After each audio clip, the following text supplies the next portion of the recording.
Professional wrestling के इस business में एक बहुत पॉपुलर सेइंग है, ना सिर्फ फैंस के बीच में बल्कि डब्ल्यूडब्ल्यूई पर्सनालिटीज के बीच में भी, और वो है नेवर से नेवर, जिसका ऑब्वियस मतलब होता है कि इस बिजनेस में, इस इंडस्ट्री में किसी भी चीज के साथ आप नेवर का टैग या फिर ये कभी नहीं हो सकता वो चीज नहीं जोड़ सकते। और आज क्योंकि है मंडे नाइट रॉ, ऑस्ट्रेलिया की टाइमिंग के हिसाब से, इंडिया की टाइमिंग के हिसाब से हमारे लिए रात को, तो मुझे लगा कि दिन में कुछ एक अलग वीडियो आपके लिए लेके आते हैं, क्योंकि बहुत सारे लोग ये भी बोलते हैं भाई आप वीडियोस बनाते हो, कुछ अलग टाइप का कंटेंट भी लेके आओ जैसा आप पहले लाते थे मेंबरशिप वाले पे। तो ऑब्वियसली वो सारी चीजें हम करते हैं, लेकिन आज इस वीडियो में हम 5 उन चीजों के बारे में बात करने वाले हैं जो कि डब्ल्यूडब्ल्यूई में फैंस के बीच में इस तरीके से देखे जाती हैं कि क्या ये चीज कभी होंगी। आई थिंक अब मुझे ज्यादा एक्सप्लेन करने की जरूरत है नहीं आज का टॉपिक, तो फिर देर किस बात की, शुरू करते हैं। Okay, hello chatters, my name is Rohit and you are watching wrestle chatter. Vince McMahon back as company CEO. अब जब से विंस मैकमैन का डब्ल्यूडब्ल्यूई से पत्ता कटा है बहुत सारी कंट्रोवर्सीज की वजह से, और उसके बाद जो सब कुछ अप्स एंड डाउन्स हुए,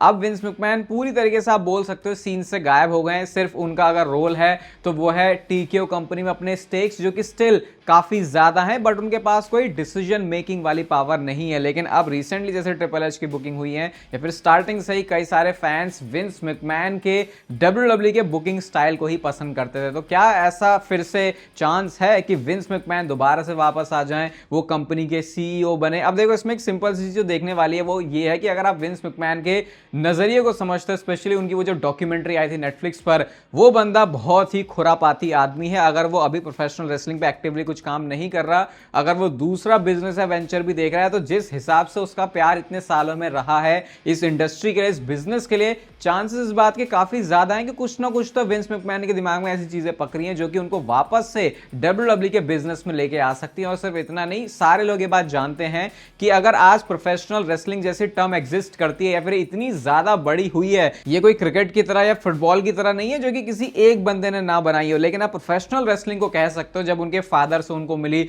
उसमें उन्होंने चीजें पॉलिश करी, तो ये प्रोफेशनल रेसलिंग अमेरिका वाले स्टाइल की विंस मैकमैन की बनाई हुई है। तो उनकी एक्सपर्टीज इसमें बहुत सारी है। और अगर आगे चल के टीकेओ को ऐसा लगता है कि भाई विंस मैकमैन के साथ जो चीजें हुई हैं, अब वो इमेज थोड़ी पुरानी हो चुकी है, दोबारा से विंस मैकमैन को लेके आ सकते हैं जिससे स्पॉन्सर्स को कोई प्रॉब्लम नहीं होंगी, तो यस, इस बात के चांसेस काफी ज्यादा हैं कि विंस मैकमैन आपको वापस से किसी कैपेसिटी में डब्ल्यूडब्ल्यूई के लिए स्टिल काम करते हुए दिखाई दें। और जब मैं बात कर रहा हूं विंस मैकमैन डब्ल्यूडब्ल्यूई के लिए काम करते हुए दिखाई दें, तो फिर वो एग्जैक्टली ऐसा नहीं होगा। वो ये होगा कि विंस मैकमैन के लिए लोग काम करेंगे, क्योंकि हमेशा ही विंस मैकमैन अपने आप को ऐसे पोजीशन करना चाहते हैं कि उनके अंडर में सारे लोग काम कर रहे हैं, वो चीजें अपने हिसाब से चलते हुए देखना पसंद करते हैं। तो ये थोड़ा सा अपने आप में कॉन्ट्रडिक्टिंग हो जाता है, लेकिन अगर आने वाले टाइम में विंस मैकमैन की हेल्थ सही है, वो इस दुनिया में बने रहते हैं, तो ये हाईली एक्सपेक्टेड है कि वापस विंस मैकमैन डब्ल्यूडब्ल्यूई में किसी कैपेसिटी में दिखें। इवन कई सारे लोगों का तो मानना यह भी होता है कि ऐसा भी हो सकता है कि विंस मैकमैन अपनी खुद की एक नई प्रोफेशनल रेसलिंग कंपनी शुरू करें, उसका तो पता नहीं,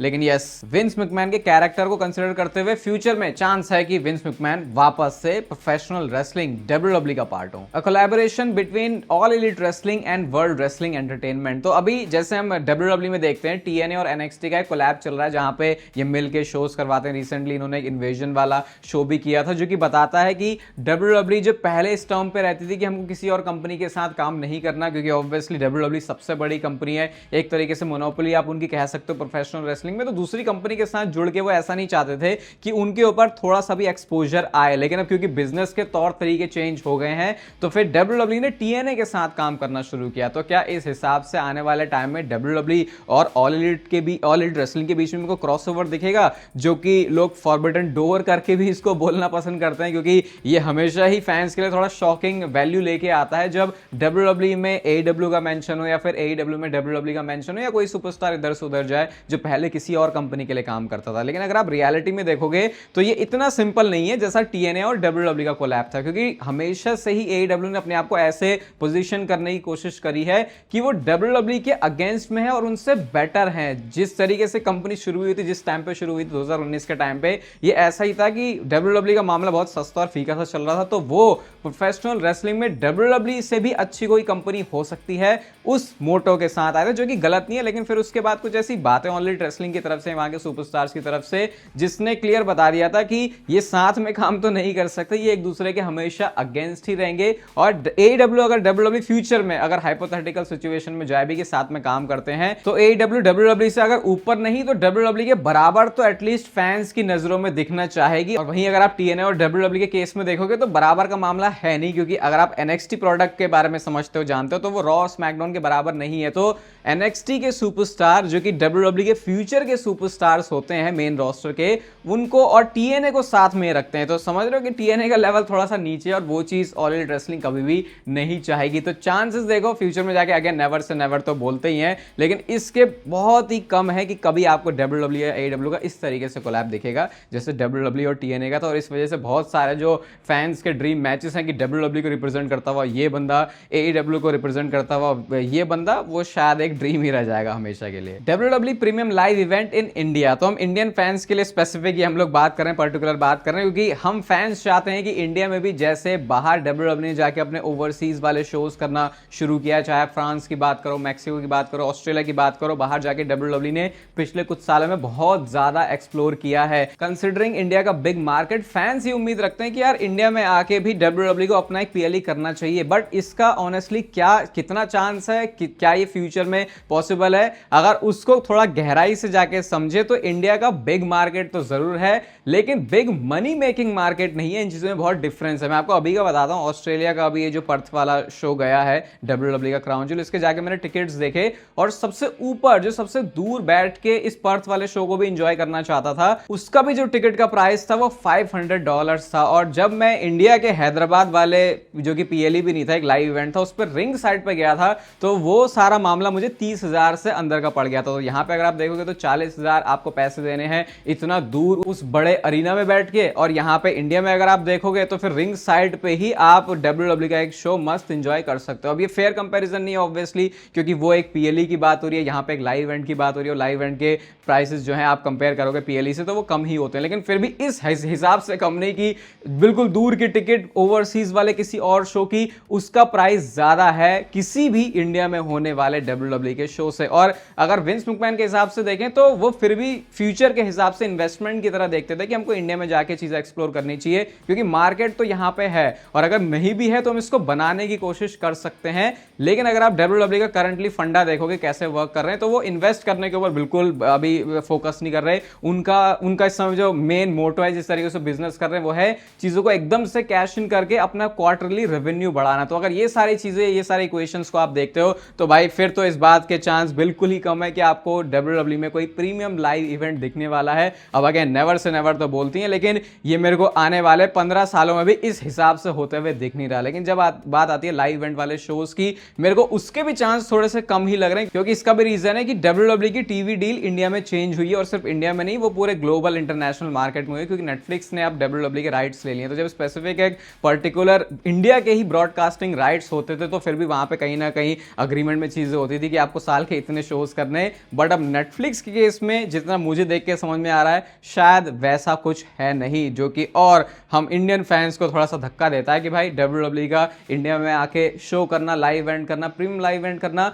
पहले के मुकाबले अब उसके चांसेस, जब पहले ही शोज नहीं होते थे तो अब वो और कम हो गए हैं। सपने देखते हो अगर रेसलमेनिया के, तो ऐसे सपने देखना पे छोड़ दो। Dean Ambrose WWE return. अब रिसेंटली हमने इतने सारे WWE में कमबैक्स देख लिए हैं कि डीन एम्ब्रोज भी वो ऐसा नेम है जिसके बारे में फैंस जब भी बात करते हैं तो कहते हैं कि यार जब इतने सारे रिटर्न्स हो सकते हैं, CM पंक वापस आ सकता है, इतने सारे WWE अपने बिजनेस को लेकर फ्लेक्सिबल हो सकती है, जब तक उनको पैसे कमाने की अपॉर्चुनिटी मिल रही है तो फिर डीन एम्ब्रोज का रिटर्न भी हो सकता है। और इसके ऊपर तो एक डेडिकेटेड वीडियो ही मैंने बनाई है जहां पे मैंने आपको पूरी चीजें एक्सप्लेन करी थी कैसे डीन एम्ब्रोज के साथ फ्यूचर में चीजें हो सकती हैं और वो एक्चुअल में लैंड कर सकते हैं WWE में। बहुत सिंपल सा रीजन इसके पीछे, एट द एंड जाके, क्योंकि इतना अपना करियर जो इनिशियली इतना ज्यादा पॉपुलैरिटी गेन करी डीन एम्ब्रोज, जॉन मॉक्सली ने, वो WWE के साथ ही करी थी। और WWE में स्टिल दो ऐसे बंदे हैं जिनके साथ आके उनकी स्टोरी बनती है। मैं बात कर रहा हूं शील्ड की, मैं बात कर रहा हूं Roman Reigns and Seth Rollins की। बहुत बार इस बात को मैं रिपीट कर चुका हूं अपनी बाकी वीडियोस में। पर्सनली मुझे ऐसा लगता है कि डीन एम्ब्रोज का रिटर्न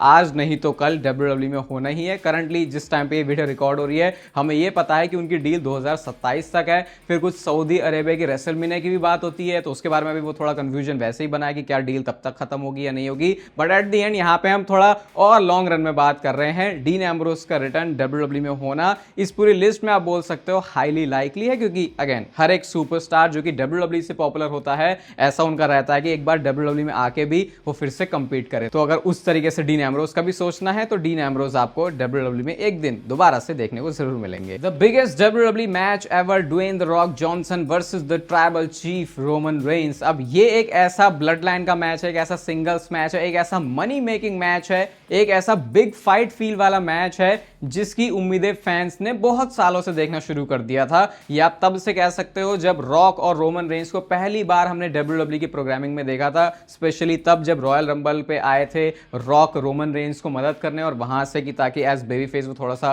स्टैब्लिश अच्छे से कर सके, बट उस चीज का कोई फायदा हुआ नहीं। बट फास्ट फॉरवर्ड जब हम 2020 में आते हैं ट्राइबल चीफ वाली स्टोर लाइन के साथ, ब्लड लाइन का इंट्रोडक्शन हुआ WWE की स्टोर लाइन में, तब से ही बोले जाने लगा था कि एंड में जो फाइनल बॉस की तरह बंदा आएगा वो होगा रॉक। अब अपने गिमिक के साथ तो आया फाइनल बॉस, लेकिन रोमन रेंस और रॉक का मैच जो कि कई मौकों पर ऐसा लगा कि अब फाइनली हो सकता है, वो अब तक हमने नहीं देखा। तो क्या अब इस पॉइंट पे इस बात का चांस है क्या ये मैच WWE में कभी होने वाला है? पर्सनली मेरा इसके ऊपर ये ओपिनियन है कि अगर दोनों बंदे हेल्दी इनफ रहते हैं आज से 5 साल बाद भी इस मैच को पूरा करने के लिए, इस मैच को फैंस को सर्व करने के लिए, तो ये मैच भी WWE में हो ही रहा है, इसमें कोई भी शक नहीं है। एक सिंपल सा और इसको देखने का तरीका ये भी हो सकता है कि क्योंकि WWE को पता है कि रॉक जो है हॉलीवुड का एक बड़ा सुपरस्टार है, रोमन रेंस की भी जो अभी ग्लोबल क्राउड पुलिंग है वो काफी ज्यादा हो रही है, चाहे आप टिकट्स में बात कर लो, चाहे सोशल मीडिया पे उनके नंबर्स की बात कर लो, वो एक बहुत बड़ी अट्रैक्शन जैसे जैसे साल बढ़ रहा है वैसे वैसे बढ़ते जा रहे हैं। तो अब जब बिजनेस बनाने की बात आती है